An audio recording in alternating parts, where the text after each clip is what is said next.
In South Africa, the National Party of the 30s and 40s were the architects of a social engineering project of their own.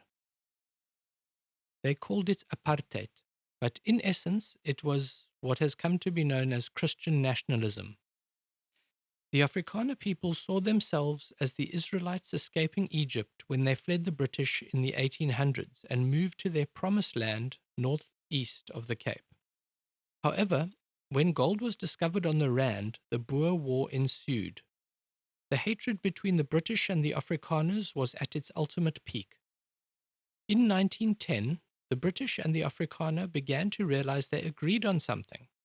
They started to realize that the thing they had most in common, aside from their desire to rule South Africa, was their belief that they were superior in every way to the native peoples of South Africa. Native people in this instance being African people. Laws began to be structured which saw the legalizing of the oppression the English and the Afrikaner wanted to implement in order to extract the most labor out of the African without offering them very many rights, sort of devising a system of legalized slavery and oppression that didn't violate any international laws or laws of Britain, but still stripped the African of legal rights that might enable them to improve their lot.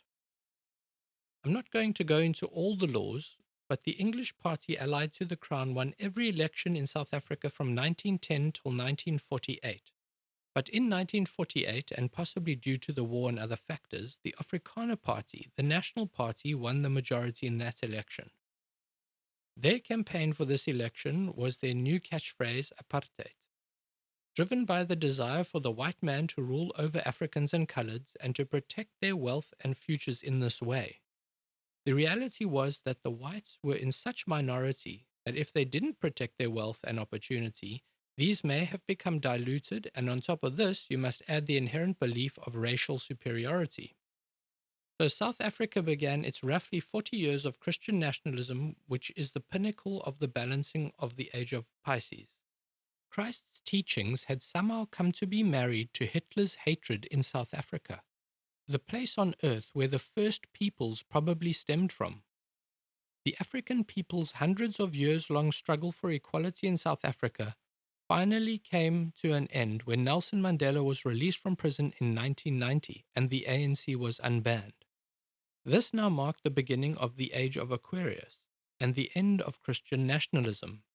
This reflected the zeitgeist of the planet moving from fear-based economies of scarcity and greed toward one of love and forgiveness, in which the whole world would cooperate economically and spiritually through the ultimate leveler of all, technology. Having grown up in South Africa as a very privileged white person, I was lucky enough to have grown up with an African sister who was my domestic worker's daughter. We were inseparable and played together all day, and only at dinner time were we separated. She would go sleep in the maids' quarters, as they were called, two tiny rooms shared by at least 6 people, and I had my own huge ensuite bedroom all to myself in the mansion we lived in.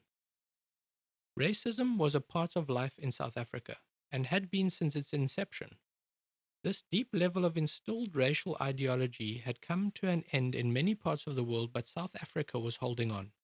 As a child, I didn't see color. Upon reflection, I realized that all belief systems and ideologies are taught. The racists, imperialists, and slave owners of old seem barbaric and cruel to us now, but back then this was the norm.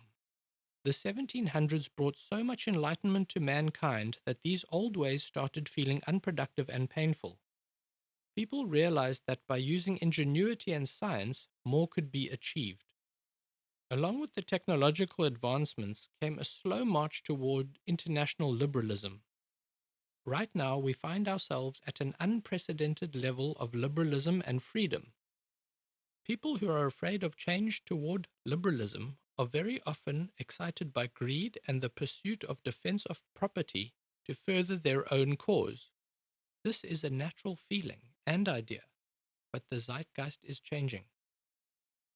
To conquer a people in the past, one needed to decide what was scarce and desired, place maximum value in that resource or commodity, and then try have more of it than everyone else, or control the movement and distribution of it. That, in essence, is the idea behind capitalism. People don't have land or money, the banks give to buy land and charge interest. Now, by housing more people in similar areas, the value of the land increases. So the value of the bank's assets go up and they earn interest. Win-win for the banks. People need toilet paper. Banks fund the building of factories and trucks to produce toilet paper and distribute it. Banks get interest and factory and business owners get very rich. There is a cycle of a few becoming wealthy due to technological advancement, and historically, this transaction always needs cheap labor to get enough profit going to pay the bank back and then to help owners make big profits. So, if moving forward there are less workers, but profits continue to increase, universal living wage and socialism is the only system that can move society toward happiness and resolve social ills. Since the 90s and the advent of the internet, people realize that land is important, but the real wealth of nations now lies in its technological well being.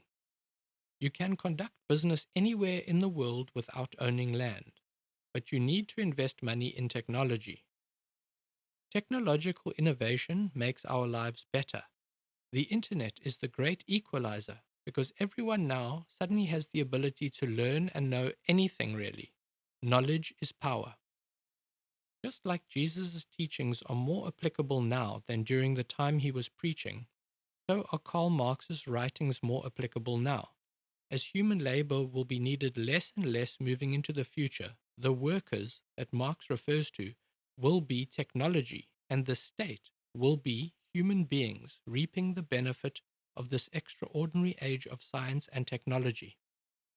Capitalism works only if people are willing to work for little money. This is how profit is generated.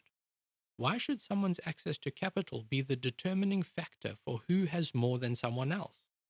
We need a basic universal income for the unemployed, poor, and those that are struggling financially.